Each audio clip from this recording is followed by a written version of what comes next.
Lamelo Ball was one of the most highly touted prospects in this year's draft, and he's shown glimpses of star potential in the couple of games he's played in the preseason. Before entering the draft, Lamelo played in Lithuania and over here in Australia in the NBL. And while he didn't get much playing time in Lithuania, he got considerably more in the NBL, averaging 17 points, 8 rebounds, and 7 assists. He has been set to have the most boom or bust potential in the draft. Anything that can boom, it has gotten me thinking, could Lamelo Ball become a superstar in the NBA? But before I get into it, remember to like and subscribe to this channel.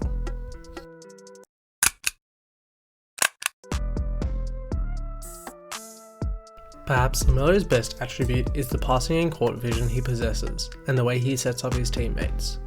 Standing at 6'7", Lamelo has the height to be able to see over guards that are defending him, which allows him to get the ball to any of his teammates. During his time in the NBL, Lamelo showed this skill with a variety of flashy passes that resulted in him leading the league in assists. Throughout the course of the season, Lamelo displayed his passing prowess by throwing behind-the-back passes, no-lookers, and lobs over players, which has intrigued a lot of scouts to see whether he can replicate that output in the NBA. Lamelo would also regularly split the defense with his passing, which opens up the court for big men standing in the dunker spot or other players running in transition. This also allows him to run a lethal pick and roll with whoever his big man is, as when the roller fades, he can thread the ball through defenders and help him get an easy bucket around the rim. Assuming he can do this, Lamelo should be able to have an immediate impact for the Charlotte Hornets and could be one of the best passers in the league straight away. As well as his passing ability, Lamelo Ball has great ball handling, especially for a 6'7" tall player. Given the fact that Lamelo didn't grow a lot until he was relatively old, he developed a lot of skills that a taller player generally wouldn't have, like a tight handle. During his stint in the NBL, Lamelo would regularly break plays off the dribble and get into the paint and hit a step back or a jumper. The skills that he has gives him a great advantage over defenders, as if they're shorter than him, he can look over and pass it off, or put up a shot over them, and if they're taller, he can use his pace and ball handling skills to break them off the dribble and drive to the basket. This is something that has been utilised especially by Ben Simmons, a very tall point guard who is a handle, and due to this, he is one of the best playmakers in the league.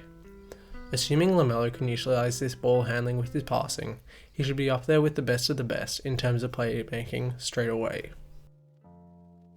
One of the biggest knocks on Lamelo is his defense, but in a couple of years, I think this could be one of his biggest strengths. Given his height, Lamelo will have a significant size advantage over all the guards he'll be guarding, which will help him stop the player he's guarding from driving to the rim and will cause them to think whether they should try and take a jump shot over him. One of Lamelo's biggest weaknesses on the defensive end is the effort he puts in. However, I think as his career progresses and he gets used to the pace and style of NBA level defense, he should eventually put more effort on the defensive end and he should turn into an above average defender at the least.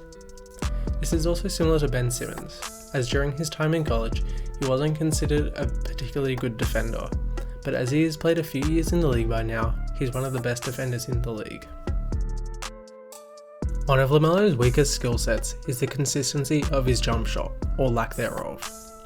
Lamelo, like his brother Lonzo, has a very strange jump shot, which involves him almost pushing the ball from his chest, and has caused him to shoot a rather disappointing 25% on 7 shots a game from deep.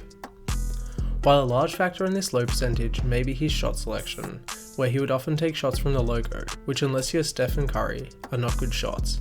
The low percentage can also be attributed to his jump shot.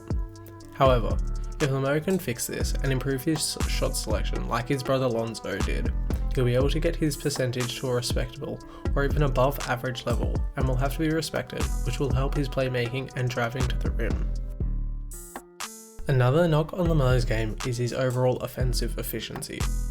Lamelo's shot selection is a large factor in this low field goal percentage he has, as he's prone to just chucking up shots from anywhere beyond the half-court line. While playing in a more structured offense than the one he played in during his time in Australia should help him, he still needs to make changes to his overall game. Lamelo should be handed the keys to the offense, especially with Gordon Hayward out for a while with a broken finger, and during this time, he needs to improve his shot selection and efficiency. Lamelo also doesn't finish at a high percentage around the rim, and he doesn't like to take contact at the rim.